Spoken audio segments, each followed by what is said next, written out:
board. In addition to raising 5 children, she's had a very successful career in medicine and hospital administration. She's been approved for about 9 years and runs her own nonprofit medical NGO, which helps people mostly in the Amazon jungle. She also owns a small travel agency called Prue Well Travel Tours. And she's active in a number of civic groups. I believe you're president of the American Women's Literary Club, so lots going on with Diana. She's agreed to co-chair our Community Outreach Committee. Carlos Bustamante, where's Carlos? Is a geologist with over 30 years of experience.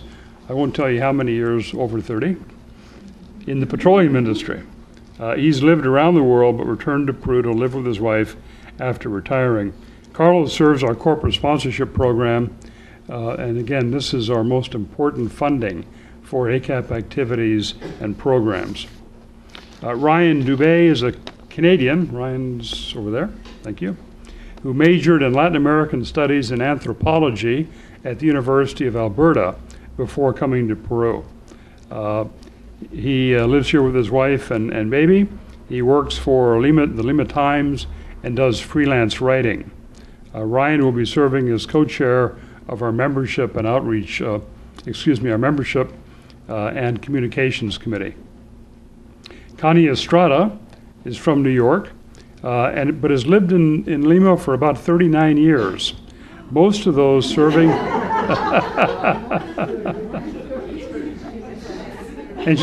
and she's still smiling, it's amazing.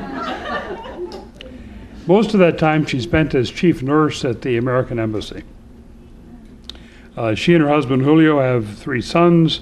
She co-chairs the Community Outreach Committee with Diana now of ACAP, and we're expecting great things from that group this coming year.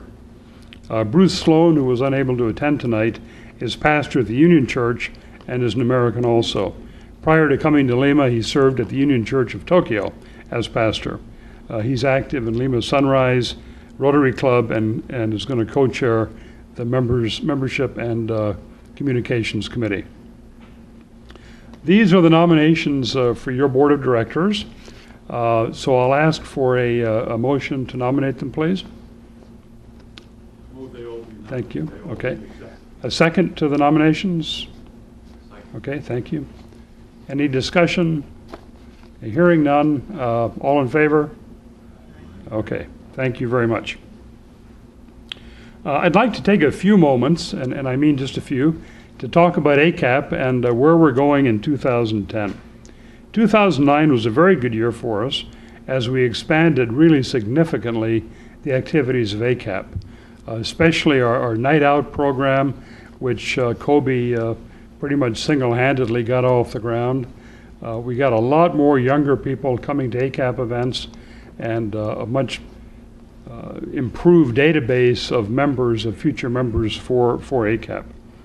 We also opened the association to associates, people who were not necessarily Americans or Canadians. And that was a very good thing to do. It makes us much more attractive to a much wider audience, particularly Peruvians, but people of other nationalities also. In 2010, we have a full slate of events, including 4 what will be signature events for us. The first is going to be a Valentine's Day event, which is coming up in February. I'll tell you more about that in a minute.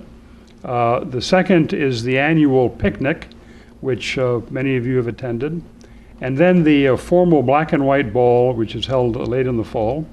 And finally, a Christmas lunch, geared mostly toward children, but a Christmas lunch for ACAP just before that holiday. Add to that 8 restaurant nights during the year, at least 10 social events, probably more than that, 10 wine club events. We started a wine club last year in ACAP, as well as some other miscellaneous events. And it looks like 36 events for the coming year for ACAP, which will be a record for us. Now, none of that happens without volunteers. And I have to say, it's the chair of the committees that momentarily are doing most of the work, plus our staff. We really need to get more volunteers. So any of you who have any time at all, even an hour a month, if you can volunteer it to help us with these committees, that would be great, and we'd really appreciate it. While we have this expanded list of events, there's one area I'd like to touch on that I feel is very, very important. For those of you who read the ACAP magazine, I wrote a column saying that I attended the annual meeting of the International Association of American Clubs in Bogota in October. The association has 50 members of clubs around the world, and 15 of those clubs, presidents from those clubs, were in attendance in Bogota. I was happy to see that ACAP measured up quite nicely with everybody else in terms of membership, activities, and even financial strength. We came out quite well, I think, in comparison. But one area where it seemed we really maybe didn't measure up was community outreach. Virtually all of the other clubs have a real emphasis on community outreach, a focus on helping to educate children, a focus on helping a medical issue with children, a focus on orphanages, a wide range of things. And that's something that the board, we've talked about at length. It's something we really want to try to